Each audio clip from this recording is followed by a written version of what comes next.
Bonjour! Parfois nous avons des travailleurs qui ont des comportements étranges à nos yeux. Et nous ne savons pas très bien comment les gérer. Faut-il les interdire ou les accepter?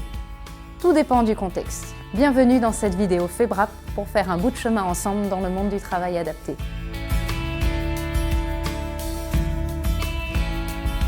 Est-ce que le comportement étrange fait partie du handicap? Si oui, une autre vidéo y est consacrée. Gérer les comportements embarrassants 2. Dans les autres cas, il nous appartient de recadrer le travailleur. Mais comment agir tout en restant bienveillant? Recadrer un travailleur, c'est légitime. En revanche, recourir à une attitude ou à des termes agressifs ne l'est pas. La bienveillance, c'est tout d'abord garder son calme et si ce n'est pas possible, dire au travailleur qu'on en reparlera plus tard. Avant de recadrer, il est important de prendre le temps d'échanger avec le travailleur et de comprendre le pourquoi de son comportement. C'est le moment idéal pour lui expliquer les conséquences de son attitude et lui proposer une alternative. Dans tous les cas, on évitera de reprendre un travailleur devant ses collègues. Voici quelques exemples. Johan a pris l'habitude de jeter le matériel avec lequel il travaille quand il a terminé sa tâche. Je t'ai déjà dit 20 fois de prendre soin du matériel. Il serait préférable d'avoir un échange avec le travailleur. Celui-ci explique alors que ranger lui prend trop de temps.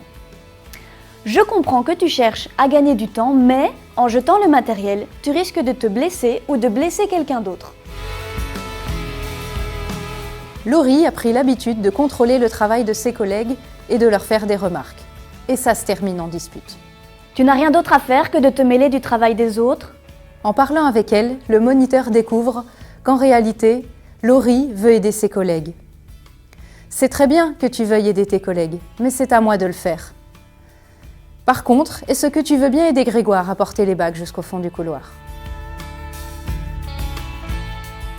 Il en va de même pour les problèmes de retard, de respect des pauses, les comportements affectifs inadéquats. La méthode est toujours la même. Veillez à être calme quand on parle au travailleur et le prendre en privé. Lancez l'échange avec lui en cherchant l'intention positive qui se cache derrière son comportement. Valorisez l'intention positive. Expliquer les conséquences négatives du comportement et lui proposer un comportement alternatif qui lui permette de réaliser l'intention positive qu'il poursuit. Suivre cette méthode permet de recadrer le comportement inadéquat avec bienveillance.